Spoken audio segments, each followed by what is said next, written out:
Fact number 1, कोई समोसे बेचकर कितना ही कमा सकता है, लेकिन अगर मैं आपसे कहूं कि कोई समोसे बेचकर ही करोड़ों रुपए कमा रहा है तो शायद आप लोग यकीन ना करें।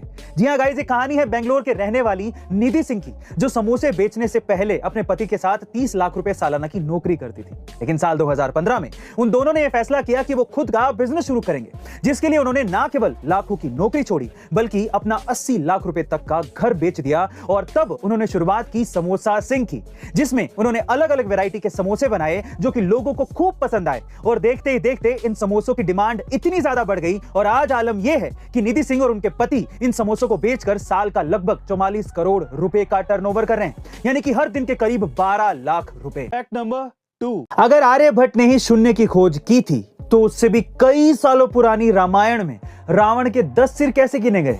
क्योंकि उस समय तक जीरो का कोई ज्ञान नहीं था किसी को।